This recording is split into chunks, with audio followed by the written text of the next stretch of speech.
قرآن عزیز کا وہ حصہ جو مکی دور کے اندر نازل فرمایا، ان کے اندر 3 بنیادی موضوعات ہیں۔ سب سے پہلے توحید باری تعالی کہ اللہ جل مجدہ وہ ایک ہے اور وہی لائق عبادت ہے۔ دوسرے نمبر پر عقیدہ نبوت و رسالت، اور تیسرے نمبر پر عقیدہ آخرت۔ یہ تینوں عقائد مکی صورتوں کا ایک بنیادی موضوع ہے۔ اس کی وجہ یہ ہے کہ حضور نبی کریم صلی اللہ علیہ وآلہ وسلم نے جب اللہ تعالی کے حکم سے نبوت کا اعلان اور اظہار فرمایا تو اس سے پہلے تقریباً 5.25 صدیاں وہ گزری کہ جن میں حضرت عیسیٰ علیہ السلام کے بعد کوئی نبی نہیں آیا۔ اب اس دور کے اندر بنیادی خرابیاں مختلف دنیا کے حصوں کے اندر جو ہم اس وقت کی معلوم تاریخ سے جانتے ہیں، ان میں سے ایک یہ تھی کہ انسانوں کے بنیادی عقائد تباہ و برباد ہو چکے تھے۔ وہ انبیاء و رسل جو تشریف لا کے انسانوں کو ہدایت اور راہبری کر کے سیدھا رستہ دکھاتے رہے، ان کی تعلیمات کو بالکل فراموش کر چکے تھے۔ ان حالات میں جب ہر طرف گمراہی کے گٹا ٹوپ اندھیرے تھے تو اللہ پاک نے ہمارے آقا و مولا حضرت محمد مصطفیٰ صلی اللہ علیہ وآلہ وسلم کی بعثت مبارکہ فرمائی، آپ نے اعلان نبوت فرمایا۔ خصوص بالخصوص جزیرۃ العرب، جس زمین کے لیے اللہ پاک نے حضور نبی کریم علیہ السلام کی نبوت و رسالت کو ابتدائی طور پر مختص فرمایا کہ آپ کی ولادت مکہ میں ہوگی اور مکہ مکرمہ میں ہی آپ نبوت کا اعلان فرمائیں گے، وہاں کے جو معروضی حالات تھے وہ ہر حوالے سے ہر طرح سے تباہی اور بربادی کا شکار تھے۔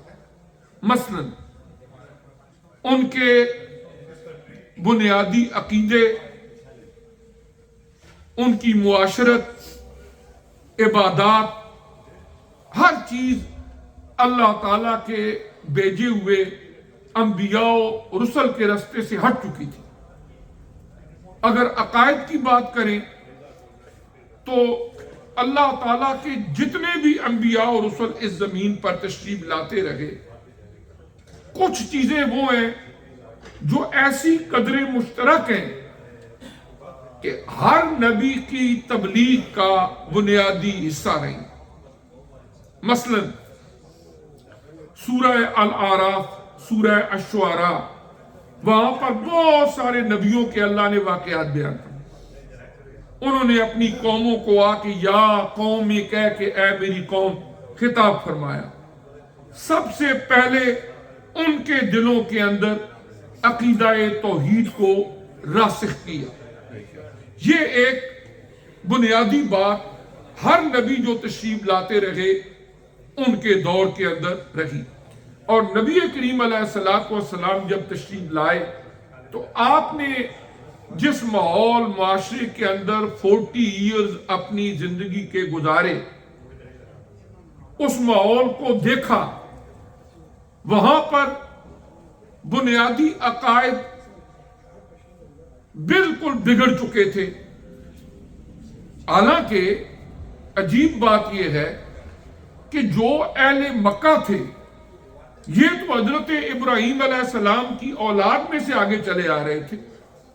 مشہور واقعہ کہ قرآن پاک میں سورہ ابراہیم میں ہے، ربنا انی اسکنت من ذریتی بواد غیر ذی زرع عند بیتک المحرم ربنا لیقیموا الصلاة فاجعل افئدة من الناس تہوی الیہم وارزقہم من الثمرات لعلہم یشکرون۔ سورہ ابراہیم میں حضرت ابراہیم علیہ السلام کی ایک دعا بھی ہے، اور پھر وہ اللہ کی بارگاہ میں عرض بھی کر رہے ہیں، اے ہمارے پروردگار، میں اپنے اہل و عیال کو یہاں پر بے آب و گیا وادی میں چھوڑ کے جا رہا ہوں۔ ربنا انی اسکنت من ذریتی بواد غیر ذی زرع عند بیتک المحرم، جو تیرے پاک گھر کے پاس جگہ ہے اور ہے بھی بالکل بے آب و گیا، نہ کوئی پانی ہے نہ وہاں سبزہ ہے۔ اللہ کا حکم ہے، آزمائش ہے۔